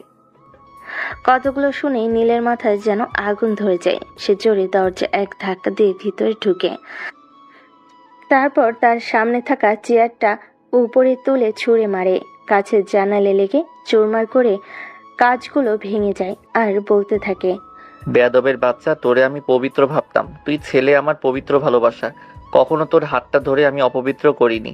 সেই তুই কিভাবে পাইলি একটা ছেলের সাথে এইভাবে ফষ্টি করতে? আমার ভালোবাসার এই প্রতিদান কি করে পারলি তুই এমন জঘন্য কাজ করতে? এটা তোর বাপের জায়গা না এমন। এবার আর নিজেকে সামলাতে পারলাম না, ঠাস ঠাস করে ওর গালে 4টা চড় মেরে দিলাম। আমার শরীরের সমস্ত শক্তি দিয়ে ওকে চড় মারলাম। ফলাফল স্বরূপ ও গাল কেটে রক্ত পড়তে থাকে, ঠোঁট দিয়ে ছুঁয়ে ছুঁয়ে। ও মাগো, ছোট লোকের বাচ্চা, কত বড় সাহস! আমাকে মারলি তুই? এই, তোর সাথে আমার কি আছে? আমার যখন ইচ্ছা যা ইচ্ছা তাই করব, তোর কি? আমি একটা কেন 100 ব্যাটার সাথে শুয়ে থাকবো, তাতে তোর কি যায় আসে? তুই বাধা দেওয়ার কে? মনে নেই তোর? আর আমার মধ্যে বিচ্ছেদ হয়ে গেছে অনেক আগে। আমি করতে গিয়েছিলাম না তুই করেছিস? কতবার তোকে নিষেধ করেছিলাম, তুই শুনেছিলি আমার কথা? না, তুই তো শুনিসনি। আজ কেন তোর কথা আমি শুনবো? আমার যা ইচ্ছা আমি তাই করব। কথাগুলো শুনে পাশে থাকা কাছের আরেকটা জানালায় নীল একটা ঘুষি মারে। এবার তার ঘুষির ফলে জানালা ভেঙে যায় আর তার হাত কেটে টপ টপ করে রক্ত পড়তে থাকে। সে আর কোনো প্রত্যুত্তর করে না, চুপচাপ নিজের ড্রেসকে চলে যায় এবং টেবিলের সাথে মাথা নিচু করে চেয়ারে বসে কান্না করতে থাকে। এভাবে কিছুক্ষণ চলে যায়। মিস্টার নীল আছেন? আপনি তো ডিজাইনে ভালো, আমার এই ডিজাইনটা কি কালার করা যায় বলেন তো? তখন আমি মাথা তুলে ক্যাথির দিকে তাকালাম। এই কি, আপনার চোখে পানি কেন? ওমা, হাতে কি অবস্থা? এভাবে রক্ত বের হলে একটু সময় রক্তের শূন্যতায় মারা যাবেন আপনি। আমি আমার ওড়না থেকে একটা সাইড কিছুটা অংশ নিলাম, তারপরে তার হাতটা জোর করে বেঁধে দিলাম। আপনাকে এক্ষুনি হসপিটালে যেতে হবে। সে তখন কোনো উত্তর না দিয়ে আমাকে পাশ কাটিয়ে উঠে ওখান থেকে চলে গেল। আমি অপলক দৃষ্টিতে তার চলে যাওয়ার দিকে তাকিয়ে আছি। আমি ওখান থেকে উঠে যে বাইরে আসতে যাব, আমার সামনে ম্যাম পড়ে। নীল কোথায়? জানি না ম্যাম, কিছু কি হয়েছে? দেখলাম নীল কান্না করতেছিল। আমি শুনেছি ছেলেরা কখনো কান্না করে না, কিন্তু যখন কষ্টের মাত্রা অতিরিক্ত বেড়ে যায় তারা নিজেকে ধরে রাখতে পারে না, না চাইতেও কান্না করে দেয়। তবে আজকে নীলের কান্না দেখে আমি সত্যি হতবাক। আজ ওর হাত দিয়ে প্রচুর পরিমাণে রক্ত বের হচ্ছিল। তাড়াহুড়ো করে আমি আমার ওড়নার একটা সাইড কিছু কাপড় ছিঁড়ে বেঁধে দিয়েছি। ওনাকে হাসপাতালে যাওয়ার কথা বলে উনি উঠে কোথায় যেন চলে গেল। ম্যাম, আপনার ঠোঁট দিয়ে তো অনবরত রক্ত পড়তেছে। ও আচ্ছা, কথাটা বলে আমি পাশ কাটিয়ে বের হয়ে গাড়িটা হসপিটালের উদ্দেশ্যে রওনা দিলাম আমার ঠোঁটের রক্ত বন্ধ করার জন্য। চেপে ধরে রাখা বন্ধ হচ্ছে না, মনে হয় গভীর ক্ষত হয়ে গেছে। হাসপাতাল থেকে আমি হালকা ট্রিটমেন্ট নিয়ে বাসার উদ্দেশ্যে রওনা দিলাম। কিছুক্ষণ বাদেই বাসায় পৌঁছে গেলাম। কিরে, তোর হাতের এই অবস্থা কেন? ও তেমন কিছু না। আরে শালা, দেখতেছি হাত দিয়ে রক্ত পড়তেছে। বাদ দিব পরে, আগে ওয়াইন দে। সবসময় কি এসব নিয়ে বসে থাকি বল? দোকান থেকে আনতে হবে। এর আগে চল, তোকে নিয়ে হাসপাতালে যেতে হবে। তোর হাতের অবস্থা ভালো না। আরে যাওয়া লাগবে না। আবার কথা বলিস? কতখানি কেটে গেছে দেখছিস?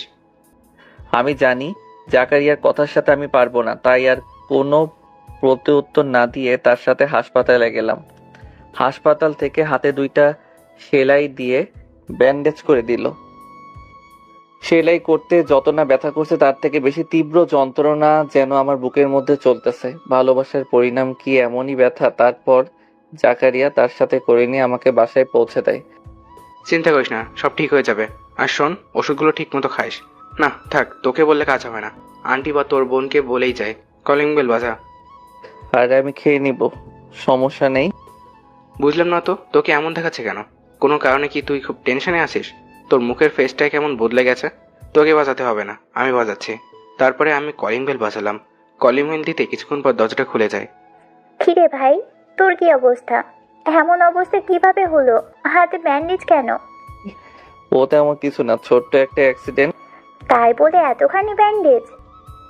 চিন্তা করিও না আপু, ঠিক হয়ে যাবে। আর এই যে ওষুধের প্রেসক্রিপশন, ঠিকমতো ওষুধ খাইয়ে দিও। ওরে বললে তো খাবে না, তাই তোমাকে বলে গেলাম। কি ব্যাপার, কি হয়েছে এখানে? তেমন কিছু না আন্টি, জাকারিয়া ছোট একটা অ্যাক্সিডেন্ট। এই হাতের কি অবস্থা হয়েছে? কোথায় ছিলি বাবা? কিভাবে হলো? ইস, আমার লক্ষ্মী ছেলে রে, তোর জন্য আমার ভেতরটা পড়ে যাচ্ছে। এমন নাটক আর করার জায়গা পাও না। না, তোমার এই টাকার বিনিময়ে ভালোবাসা আমার খুব দরকার নাই। যতদিন একটা চাকরি ছিল না, 2 চোখের বিষ ছিলাম আমি।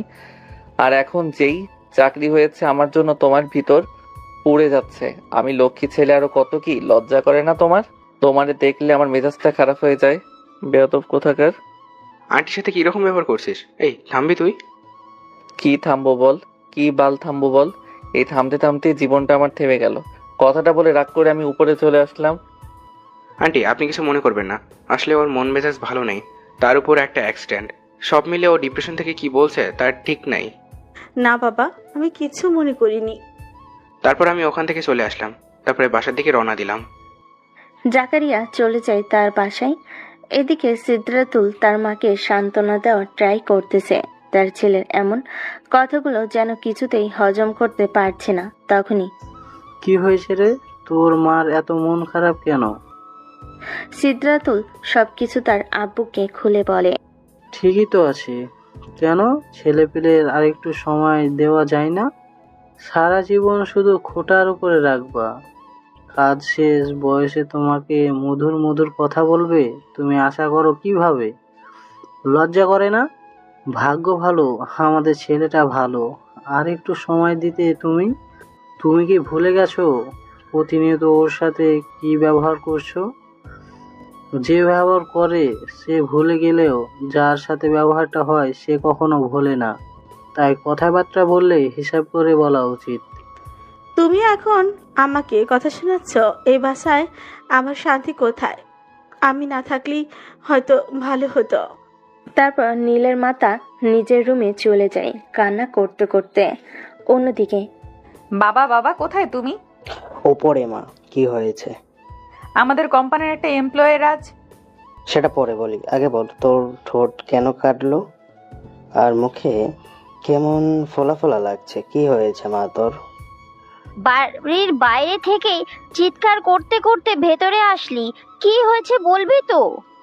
আমার মেয়ের কি হলো গো, হায় আল্লাহ গো। নাকি কান্না থামাবা তুমি? কি হয়েছে বলবি তো? আমাদের কোম্পানিতে নতুন কিছু লোক নেওয়া হয়নি, ওখান থেকে একটা ছেলে আমার গায়ে আজকে হাত তুলেছে। কি? হ্যাঁ বাবা, আমি কি করতাম? এতগুলো মানুষের মধ্যে একটা মেয়ে। অফিসের মধ্যে আর কেউ ছিল না? এত এত টাকা মাসে বেতন দেওয়া হয় সবাইকে, কেউ কি এর প্রতিবাদ করেনি? সবগুলোকে বের করে দিব। কত বড় স্পর্ধা, আমার মেয়ের গায়ে হাত দেয়! জীবনে প্রথম শুনলাম কোনো কর্মচারীরা তার ম্যাডামের উপরে হাত তুলেছে। 1 মিনিট দাঁড়া তুই। শিকদার সাহেব পকেট থেকে ফোন বের করে কাকে যেন কল করে আর বলতে থাকে, ইন্সপেক্টর তরুণ, আপনি কোথায় এখন? আরে শিকদার সাহেব যে, কি মনে করে আজ আমাকে কল করলেন? কিভাবে সাহায্য করতে পারি আমি? কোথায় আছেন আপনি এখন? আমি তো থানাতেই আছি। একটা ছেলে আমার মেয়ের গায়ে হাত তুলেছে, ছেলেটাকে তুলে নিয়ে গিয়ে এমন ভাবে মারবেন যেন ভবিষ্যতে কারোর সাথে এমন করতে গেলে দুবার ভাবে। অবশ্যই শিকদার সাহেব, ছেলেটার ঠিকানা দেন। ঠিকানা জানিস না ওর? ওর ঠিকানাটা? ওর বাসার। এই নে ফোন, ঠিকানা দিয়ে দে ওর বাসার। আঙ্কেল, 3 ভাই 2 টাওয়ারের পাশে যে 2 তলা বাসা আছে না, ওপরের ফ্ল্যাটে থাকে। আঙ্কেল, ওকে তুলে আনা হলে আমাকে কল দিবেন, আমি ওকে একটু সাইজটা করতে চাই। ঠিক আছে। এভাবে চলে যায় ঘন্টা 3। 3 ঘন্টা পর, ভাইয়া নিচে আয়, খাবার খেয়ে ওষুধ খাবি। আমার ডান হাত কাটা, কিভাবে খাবো? পাগল বোন আমার, চল।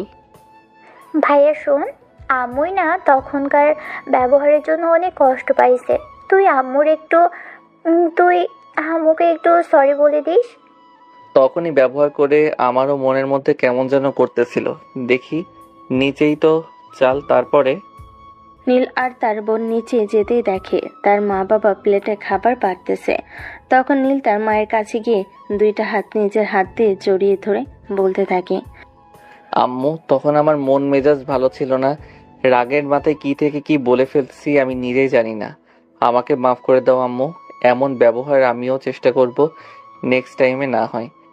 নীলের মা এবার কান্না করে ফেলে, না রে বাবা, আমারও দোষ আছে। পাশের বাসার ওই ভাবিদের কথা শুনে শুনে তোর উপর রাগ হতো, তাই রাগের মাথায় এটা ওটা বলতাম। আমাকে তুমি মাফ করে দিস রে বাবা, আমার এমনটা করা উচিত হয়নি। এ কি মা, তোমার চোখে পানি? আমি কিছু মনে করিনি। আগে যা হয়েছে ভুলে যাও। আর ওই ভাবি নাকি আমাদের ভালো চাই বলো? আমরা একটু ভালো থাকলে তাদের হিংসা হয়, তারা জ্বলে পুড়ে যায়। যতটা পারবা তাদেরকে এড়িয়ে চলবা। এই প্রতিবেশী নামক ভাইরাসটা আমাদের সমাজে সর্বোচ্চ ছড়িয়ে গেছে। কথাটা তুই ঠিকই বলেছিস রে বাবা, খেতে পায়, খাবার পেরে দি। তারা যখনই একসাথে বসে খাবার খেতে যাবে তখনই কলিং বেল বেজে ওঠে। কলিং বেলের শব্দ শুনে এই সময় আবার কে আসলো? দাঁড়াও বাবা, আমি দেখছি। কথাটা বলে আমি গিয়ে দরজাটা খুলে দিলাম, কিন্তু আমি তো আমার চোখের সামনে যা দেখলাম তা দেখে যেন অবাক হয়ে গেলাম। কেননা আমার সামনে পুলিশ দাঁড়িয়ে আছে, 7 থেকে 10 জন। কোনো কথা না বলে জোর করে রুমের মধ্যে ঢুকে পড়লো। হুট করে রুমের মধ্যে এতগুলো পুলিশ ঢুকতে দেখে আমি যেন অবাক হয়ে গেলাম। আমি খাবার প্লেট রেখে উঠে দাঁড়ালাম। এখানে নীলকে? অফিসার আমি। আমাদের সাথে আপনাকে যেতে হবে। আমার অপরাধ? থানায় গেলে জানতে পারবে। সেন্ট্রি, হ্যান্ডকাপ লাগাও। আমি আপনাদের সাথে যাচ্ছি, কিন্তু খাবারের হাতটা হওয়ার সুযোগ তো দিবেন। কথাটা বলেই পুলিশ খাবারের জগ নিয়ে গিয়ে হ্যান্ডকাপটা পরানো দুইটা হাতের উপর ঢেলে দেয় পানি, আর জগ ভর্তি পানি সমস্ত ফ্লোরে গড়িয়ে পড়ে। এটা কেমন ধরনের ব্যবহার পুলিশ অফিসার? আমার ছেলে কোনো অপরাধ থাকলে আপনাকে বলতে হবে, প্রমাণ দিতে হবে এবং নিয়ে যেতে হবে। তারপরে এখানে আমরা যাই বলবো তাই হবে, কারো অর্ডারে আমরা চলি না। গাড়িতে তোলো।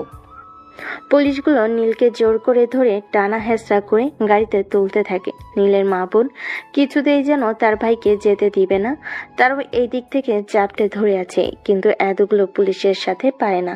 পুলিশ জোর করে ধরে থানায় নিয়ে যায়। কি গো, আমার ছেলেটাকে বাঁচাও, ও সাদাসিধে মানুষ, কোনো অপরাধ করতে পারে না, পুলিশ ওকে অন্যায়ভাবে জোর করে নিয়ে গেছে।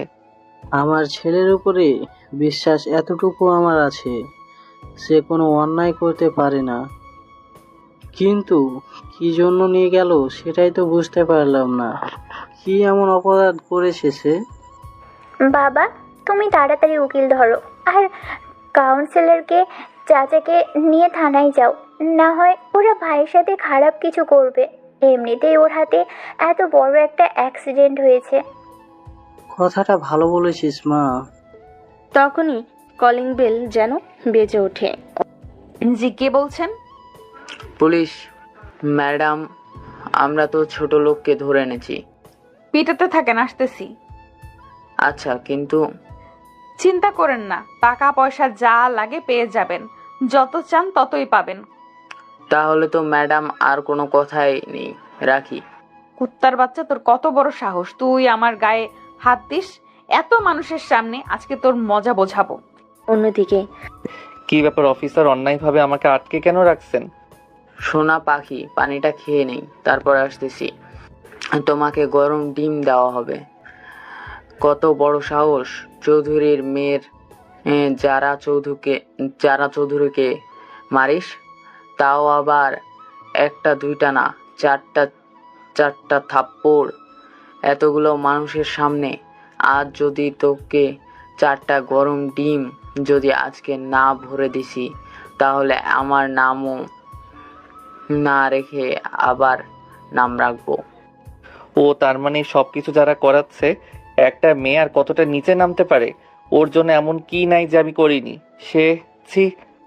তারপর পুলিশ গিয়ে ফোনে কথা বলার সুযোগ না দিয়ে নীলের হাত পা চেয়ারের সাথে বেঁধে পেটাতে থাকে। মারতে মারতে একজন ক্লান্ত হলে আরেকজন মারতে থাকে। এরই মাঝে একটা বাড়ি নীলের হাতে কাটা জায়গায় পড়ে। ও মা গো, ও মা, মরে গেলাম, আমার জীবনটা বের হয়ে গেল, ও মা গো। দেখ শালা, এখন কেমন লাগে? এরই মাঝে যারা ওখানে পৌঁছে যায় এবং সে সোজা লকআপের মধ্যে ঢুকে। কি ব্যাপার, জামাই আদর কেমন লাগলো? এই মানুষ না অন্য কিছু। ম্যাডাম দেখেন, ওর উপর থেকে নিচ পর্যন্ত প্রত্যেকটা অঙ্গ প্রত্যঙ্গ মারতে মারতে থেতল করে দিছি। ওর হাত দিয়ে দেখেন কি পরিমাণ রক্ত পড়ছে। আপনারা বাইরে যান, ওকে আমি সাইজ তো করব। এই তোমরা সবাই আমার সাথে বাইরে চলো। কিন্তু ম্যাডাম? বাইরে ব্যাগের মধ্যে রাখা আছে, যা লাগে নিয়ে নাও। তারপর সবাই বাইরে চলে যায়। কুত্তার বাচ্চা, তোর কত বড় সাহস আমাকে থাপড়াস? এই নে। তারপরে ওর গালে আমি চরের উপরে চর মারতে থাকি। ঠিক কতগুলো থাপ্পড় দিছে আমি নিজেই জানি না। একটা সময় আমার হাত জ্বলতে থাকে, তখন আমি বন্ধ করে দেই। খেয়াল করে দেখি ওর মুখের একটা অংশ কালো রং ধারণ করেছে, রক্ত জমে। তখনও তার মুখে অনবরত হাসি লেগেই আছে। প্রিয় মানুষের থাপ্পড় অনেক ভালো লাগে। তখন আমি রাগ সামলাতে না পেরে পাশে থেকে একটা লাঠি নিয়ে সোজা ওর মাথায় আঘাত করি, কিন্তু আঘাত করতে এমন হবে কখনো বুঝতে পারিনি। আল্লাহ গো! কথাটা বলেই নীল চোখ বন্ধ করে ফেলে, আর ওর মুখ দিয়ে অনবরত কলকল করে রক্ত বেরোতে থাকে।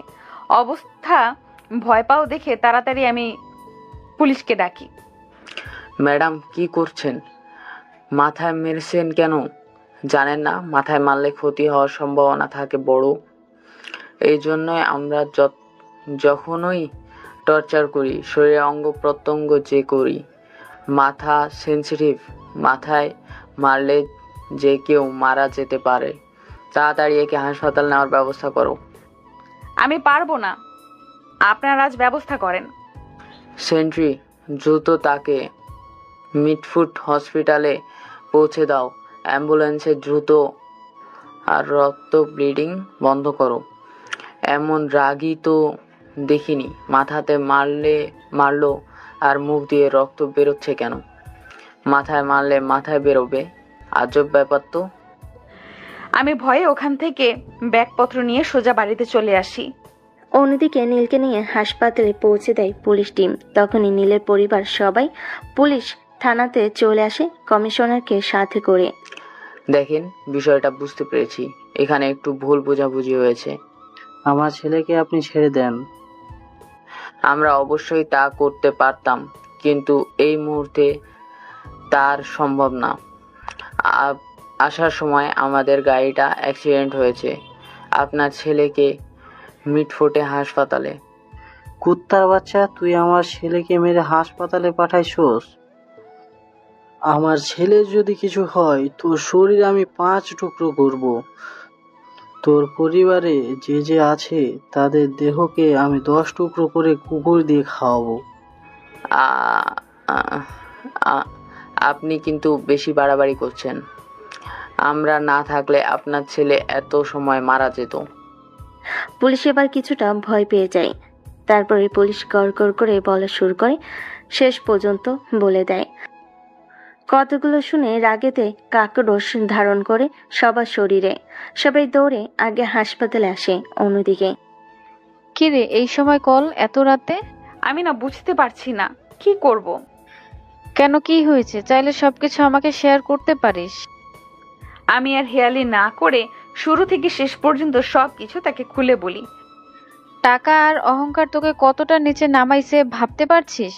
আরে সবকিছু বাদ দিলেও তো ও আমাদের বেস্ট ফ্রেন্ড। মানলাম ও অন্যায় করেছে, তোকে থাপ্পড় দিয়েছে, তাই তাকে এইভাবে মারতে হবে?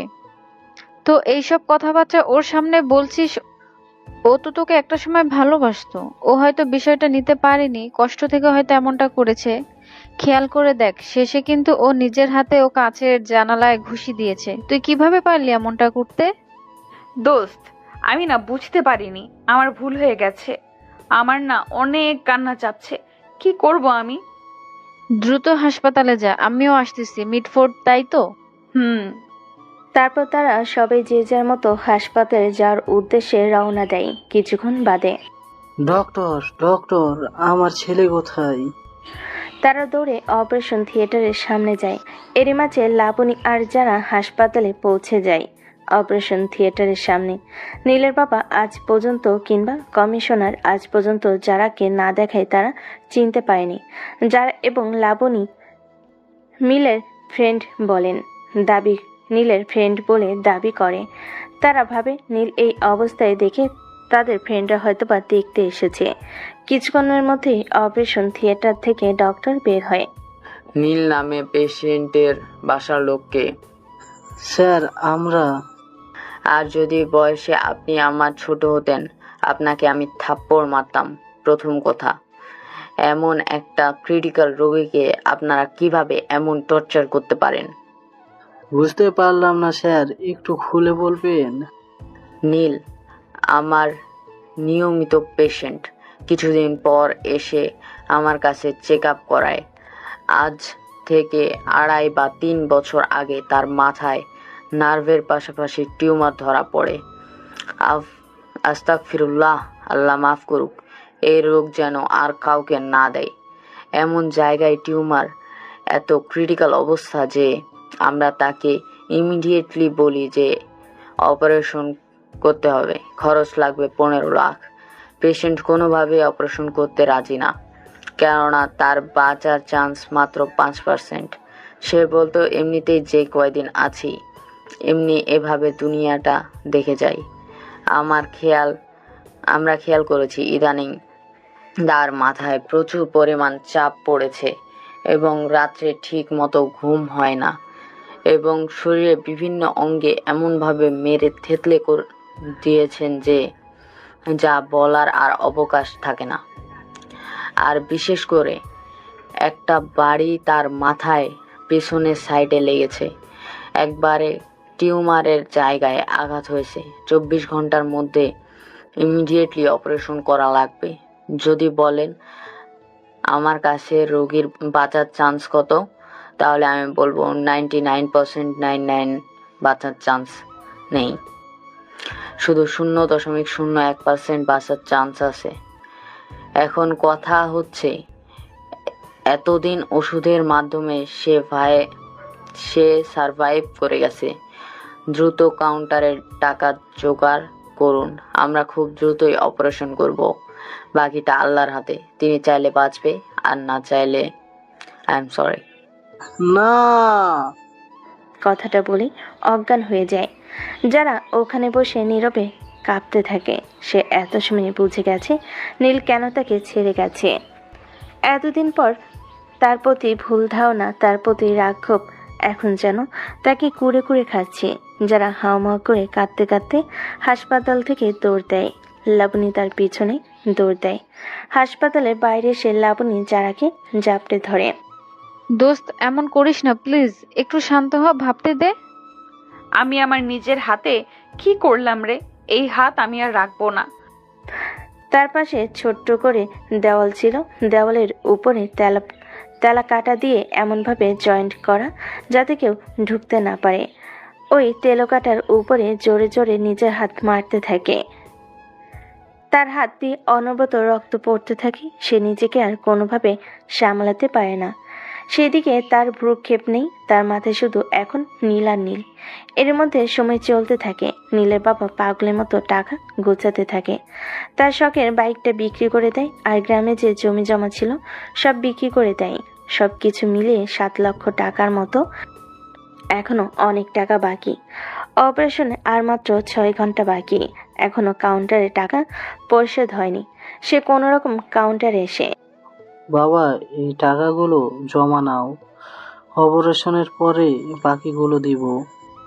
রোগীর নাম কি? নীল। আজকে রাতে তো অপারেশন, তাই তো? রেফার ছাড় করবে, তাই তো? টাকা তো দেওয়া হয়ে গেছে। টাকা দিল কে? সেটা বলতে নিষেধ করে গেছে, বলতে পারবো না। বাবা, তোমার হাত দুইটা ধরি প্লিজ। বলো, এত বড় উপকার কে করলো? টাকা কে দিছে প্লিজ বাবা বলো। কাউন্টার ম্যানেজার তাও বলতে নারাজ। কিন্তু তাদের পরিবারে এত চাপ, এত অনুরোধ শুনতে শুনতে একটা সময় বাধ্য হয়ে বলে দেয়। জারা নামে একটা মেয়ে কেমন কান্না করতেছিল আর টাকা দিতেছিল। গায়ে কালো কালারের একটা চাদর দিয়ে মোড়ানো। আর কিছু বলতে পারবো না, এখন যান। তারা সবাই অপারেশন থিয়েটারের সামনে চলে আসে। এসে দেখে কালো কালারের চাদর দিয়ে মোড়ানো একটা মেয়ে বসে বসে কান্না করতেছে। পাশ থেকে আরেকটা মেয়ে তাকে সান্ত্বনা দিচ্ছে। মা, তোমার নাম কি যারা? যারা কান্না জড়িত মাথাটা তুলে হ্যাঁ সূচক উত্তর দেয় মাথা নেড়ে। তুমি এতগুলো টাকা কেন দিলে মা? আন্টি, এখন এসব কথা থাক না, পরে কোনো একদিন বলবো। এভাবে দেখতে দেখতে আরও চলে যায় প্রায় 5.5 ঘন্টা। এর মাঝে ডাক্তার অপারেশনের ডেস্ক পরে হাজির। আমিও জীবনের সবচাইতে অনিশ্চিত অপারেশনে যাচ্ছি, জানি না কি হবে। দোয়া করবেন, বাকিটা আল্লাহর হাতে, সবাই দোয়া করেন। কথাটা বলে ডাক্তার অপারেশন রুমে প্রবেশ করে। এদিকে সবার চোখে পানি, যার জন্য কাঁদতে কাঁদতে পাগল প্রায়। এজন্যই মানুষ বলে সবসময় চোখের সামনে যেটা দেখা যায় সেটা নাও হতে পারে। সময় থাকতে সময়ের মূল্য দিতে হয়। অসময়ে সময়ের মূল্য দিয়ে তা কোনো কাজে আসে না। যে চোখের পানিগুলো মানুষটা থাকতে দেখানোর কথা ছিল, সেই চোখের পানি মানুষটা যখনই তখন পড়তেছে। এই চোখের পানি কি আদৌ মূল্য আছে? বাস্তবতা করুণ ভয়াবহ। এভাবে দেখতে দেখতে 3টা ঘন্টা চলে যায়। 3 ঘন্টা পর ডাক্তার অপারেশন রুম থেকে বের হয়। যারা এক দৌড়ে লাফ মেরে গিয়ে ডক্টরের পায়ে পড়ে যায়। ডক্টর, আমার নীল কেমন আছে? এমন কোনো কথা বলবি না যেটা আমি শুনতে চাই না। আপনারা শান্ত হন। অপারেশন সাকসেসফুল, আলহামদুলিল্লাহ। আল্লাহর অশেষ রহমতে, তার লক্ষ কোটি শুক্রিয়ায়। তবে খারাপ খবর হচ্ছে রোগী কোমায় চলে গেছে। তবে সে আউট অফ ডেঞ্জার। সে কোমা থেকে কবে ফিরবে তাও আমি নিশ্চিত না। তবে রোগীটাকে বাঁচাতে পেরে আমি সত্যিই খুশি। বিগত 2 বছরের প্রচেষ্টা আজকে সফলতা পেল। তবে অপারেশনটা আগে করলে আর এমন ক্রিটিক্যাল পরিবেশ না হলে বিষয়টা ভিন্ন হতে পারত। আগামী 1 মাস রোগীকে হাসপাতালে রাখতে হবে। অবস্থা যখন ভালো হবে তখন রিলিজ করে দেওয়া হবে। তবে রোগীর এখন টোটালি বেড রেস্ট, যত্ন, হাতে পায়ে মাসাজ করা, সুন্দর সুন্দর সময় উপহার দিতে হবে যাতে সে ভিতর থেকে ভালো হওয়ার চেষ্টা করে এবং কোমা থেকে ফিরে আসে। যারা এখন উঠে দাঁড়িয়ে লাবণীকে ধরে কাঁদতে থাকে। তারপরে যারা কি যেন মনে পড়ে, সে ওখান থেকে দৌড়ে বের হয়, রিক্সা নিয়ে একটা নির্দিষ্ট গন্তব্যের দিকে রওনা দেয়। তখনই আচ্ছা মা, তুমি বলো তো ওই মেয়েটা এমন করলো কেন, আর এমনই করছে কেন? মা বলো না, কেন এমন করছো? আসলে তেমন কিছু না। না মা, আমরা কাউন্টার থেকে শুনেছি ওই মেয়েটাই অপারেশনে টাকা দিছে, কিন্তু কেন করলো? আন্টি, ও হলো চৌধুরী ইন্ডাস্ট্রিয়াল কোম্পানির মালিকের একমাত্র মেয়ে যারা চৌধুরী। নীল যে কোম্পানিতে কাজ করতো না, এদের কোম্পানিতেই। তবে আমরা সবাই একসাথে পড়াশোনা করেছি, সে কলেজ লাইফ থেকে ইউনিভার্সিটি লাইফ সব একসাথে। তখন ওদের মধ্যে একটা সম্পর্ক হয়। তবে যতটুকু এখন বুঝেছি, নীলের এই রোগটা ধরা পড়ার পর নীল জারার থেকে নিজেকে আলাদা করে নেয়। এরপরে একে একে সমস্ত ঘটনা খুলে বলে লাবণী, শুরু থেকে শেষ পর্যন্ত। আন্টি প্লিজ, আঙ্কেল প্লিজ, ওর উপরে রাগ করবেন না। ও সত্যি অনুতপ্ত। আর কি পরিমাণ কষ্টের মধ্যে আছে আপনারা তো দেখতেই পাচ্ছেন। ও সুন্দর জীবনটা কেমন যেন অসুন্দর অগোছালো হয়ে গেছে। ও নিজে বাঁচতে চাইছে না, বারবার সুইসাইড করতে যাচ্ছে। ওকে আর কষ্ট দিয়ে কোনো কথা বললেন না প্লিজ। আমি ওর হয়ে আপনাদের কাছে মাফ চাচ্ছি। অন্যদিকে যারা সোজা নীলদের বাসায় চলে যায়। বাসায় গিয়ে কলিং বেল বাজাতেই সিদ্ধাতুল দরজা খুলে দেয়। মামুনি, নীলের রুমটা কোন দিকে? ভাইয়া তো এখন হসপিটালে, ভাইয়ের অপারেশন। তোমার ভাইয়া ঠিক হয়ে গেছে, অপারেশন ভালো হয়েছে, কিছুদিনের মধ্যে বাড়িতে চলে আসবে। তোমার ভাইয়ের রুমটা দেখাও। আমি আপনাকে চিনি না, কেন রুম দেখাবো? আমি তোমার ভাইয়ের বন্ধু যারা। ও, তাহলে তুমি সেই যারা? আমি যখন ছোট ছিলাম ভাইয়া তোমার কথা আমাকে অনেক বলতো, কিন্তু মাঝে কি যেন হয়ে গেল, তখন আর তোমার কথা বলতো না। সিদ্ধাতুল যারাকে নিয়ে নীলের রুমে যায়। যারা তন্ন তন্ন করে একটা জিনিস খুঁজতে থাকে, পরিশেষে পেয়ে যায় ডায়েরিটি। তখন যারা নীল রিলেশনশিপে ছিল, তখন নীল প্রায় বলতো তার জীবনের সমস্ত অগোছালো স্বপ্নগুলো ডায়েরিতে লিখে রাখতো। তাই ডায়েরিটি খুলে পড়তে থাকে। প্রথম দিকে তাদের সম্পর্কে সকল রোমান্টিক কথাবার্তা, সুন্দর সুন্দর মুহূর্ত লেখা থাকলো 102 পাতার পর। জীবন কতটাই না রহস্যময়, করুণাময়। আমরা যখন যা চাই তা কখনো পাই না, আর যখন যা চাই না তা পেয়ে যাই। ইস, তোমাকে নিয়ে যদি আমি ছোট্ট একটা সংসার করতে পারতাম কতই ভালো হতো। তোমাকে রানীর মতো রাখতাম, আর আমি হতাম আমার ছোট্ট রাজ্যের একমাত্র রাজা। আমাদের ভবিষ্যতে একটা ছোট্ট রাজকন্যা আসতো, আমাদের ছোট্ট সুন্দর সংসার হতো। কিন্তু আমি যে বক্ষ ব্যাধিতে আক্রান্ত, আমি জানি এখান থেকে ফিরে আসা আমার পক্ষে সম্ভব না। আমি যদি এই কথা তোমাকে বলি তুমি কষ্ট পাবে, নিজের ক্ষতি করার চেষ্টা করবে, তা আমি জানি। আমি না হয় তোমার থেকে খারাপ হয়ে তোমার থেকে সরে যাই। আমি না হয় কিছুদিন পরে উপর থেকে তোমার সাজানো শোকের সংসার তোমার স্বামীর সাথে দেখব। আমার অপূর্ণতার স্বাদের মেয়ে তুমি অন্য কারোর সাথে তৈরি করবে, তা আমি দেখব। সবকিছু নিজের না হয়েও অন্য জিনিসের তৃপ্তি পেতে হয়, সেই তৃপ্তিটাই আমি না হয়ে পাই। আমি যদি লিখতে থাকি তবে লেখার পাতা শেষ হয়ে যাবে, তবে ব্যথাগুলো শেষ হবে না। ডায়েরিটি বন্ধ করে হু হু করে কাঁদতে থাকে যারা। সে যা আন্দাজ করেছিল সেটাই সত্যি। তার মানে যারাকে ভালো রাখতে যার থেকে দূরে চলে গিয়েছিল নীল। তারপর এভাবে দেখতে দেখতে একটা মাস চলে যায়। এই একটা মাসে যারা প্রত্যেকটা দিন হাসপাতালে থেকে নীলকে নিজে হাতে দেখাশোনা করেছে নীলের মায়ের সাথে। নীলের পরিবার বারবার তাদের বাড়িতে ফিরিয়ে নিতে গেলেও কখনো যারা যায়নি। নীল এখন হুইল চেয়ারে বসে চলাফেরা করে। সে শরীরের কোনো অঙ্গ প্রত্যঙ্গ নাড়াতে পারে না, চোখ দিয়ে দেখতে পায় আর কান দিয়ে শুধু শুনতে পায়। নীল যখন বাড়িতে চলে যায়, যারা তখন নিজের বাড়িতে যায়। যারা নীলকে বিয়ে করার জন্য তার বাবা মায়ের কাছে অনুমতি চায়, কিন্তু সাধারণভাবেই এমন ছেলের কাছে তাদের মেয়েকে বিয়ে দিতে অসম্মতি জানায়। কিন্তু যারা বারবার নিজেকে ক্ষতি করার চেষ্টা করে, ফলশ্রুতিতে তারা বাধ্য হয়ে নীলের সাথে যারা বিয়ে দেয়। যারা নীলে দেখাশোনা করতে থাকে, সুন্দর করে হাতে তেল মালিশ করা, পায়ে তেল মালিশ করা, ওষুধ খাওয়ানো, সমস্ত দায়িত্ব নিজের হাতে করতে থাকে। এভাবে দেখতে দেখতে 6টা মাস চলে যায়। ভাবি, ভাইয়ের ওষুধ খাওয়ায় আসছি গো, রান্না করতে হবে। আম্মু কই? মা, আমি রান্নাটা তো করে ফেলেছি, তুমি ওর হাতে পায়ে তেল মালিশ করে দাও। তারপর আমি তেলের বাটিটা নিয়ে উপরে চলে যাই। কি গো আমার মহারাজ, তেল মালিশ করব কোথায় কোথায়? কবে তুমি উঠে দাঁড়াবে আর আমাকে টুইন বেবি দিবে বলো বলো? নীল অপলকভাবে যারার দিকে তাকিয়ে আছে। এভাবে তাকিয়ে থাকলে হবে? উঠতে হবে না সোনা? এইভাবে তাদের শখের সংসার চলতে থাকে। দেখতে দেখতে 7টা বছর চলে যায়। আজও নীল উঠে দাঁড়াতে পারেনি। একদিন নীলকে পিছনে হুইল চেয়ারে বসিয়ে রেখে যারা মাগরিবের নামাজ পড়ছিল, নামাজ পড়া শেষ করে উঠে দাঁড়িয়ে পেছন ফিরে তাকাতেই সে যা দেখে, তার চোখ যেন আটকে ওঠে।